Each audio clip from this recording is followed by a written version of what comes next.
Excellencies, ladies and gentlemen, I wish to thank the government of Honduras, the Organization of American States, and the High Commissioner for Refugees for this opportunity to speak to this high-level roundtable about the Global Compact on Migration and its complementarity to the Global Compact on Refugees.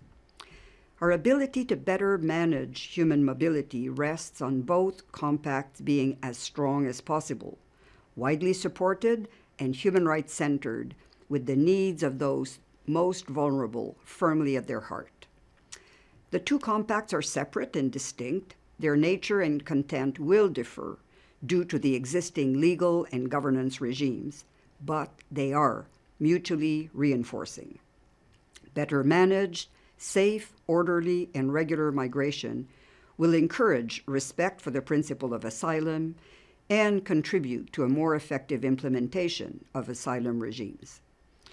And in my view, an expansion of regular channels for migration, including labor and skills mobility schemes, will serve to reduce irregular migration and contribute to the overarching aim of the Refugee Compact.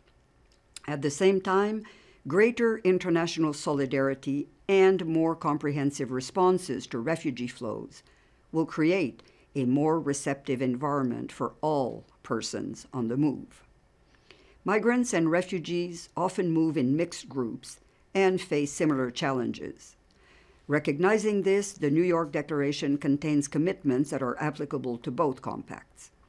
These commitments focus on better reception for all persons, the identification and assistance of persons with specific needs, including children, women, and vulnerable individuals, and the pursuit of alternatives to detention, education for children, access to health care, and they highlight the need to combat trafficking and smuggling.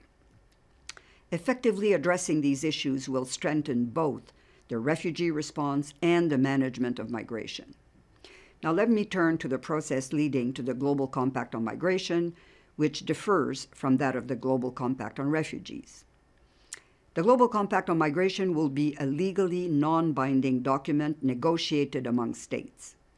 Over the past year, under the auspices of the UN General Assembly, and facilitated by the permanent representatives of Mexico and Switzerland, 6 thematic consultations were held to examine the complex and diverse issues related to migration. Multi-stakeholders hearings and regional consultations were also organized in all regions. These have proven useful in developing a common understanding of the complexities of migration and have highlighted the overwhelming benefits, the truly global nature, and of course, the diverse regional specificities. In December, a stock-taking meeting will be held in Mexico, and under the stewardship of the co-facilitators, a draft of the Global Compact on Migration will be prepared for negotiations among member states. A report by the Secretariat General is in the course of preparation and will also contribute to this process.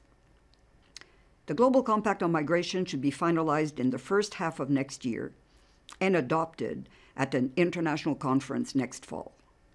Now, without prejudging the outcome of the December stock-taking meeting, I consider the following elements to be central components of a successful outcome for the Global Compact on Migration.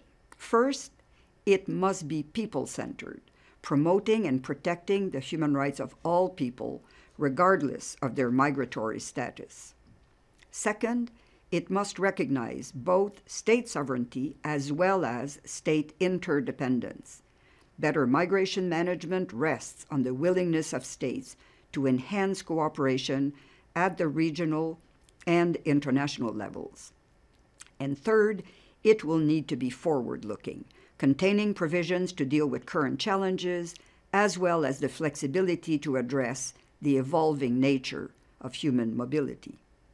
Above all, the Global Compact on Migration must be based on reality and not on myths, on stereotypes, and fear. It must acknowledge that most migration is well regulated and beneficial to states of origin as well as destination.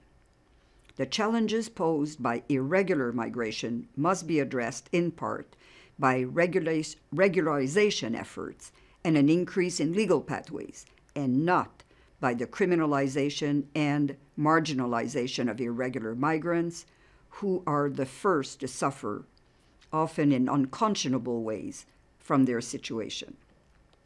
In conclusion, I should emphasize that discussions on the implementation of the CRRF, while focused on refugees, will touch on these issues of concerns to all migrants.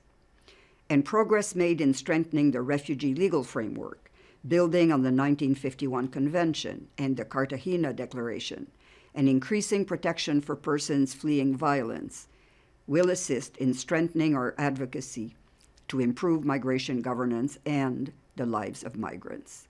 We have a common project. Much depends on our combined efforts. I thank you very much for your kind attention.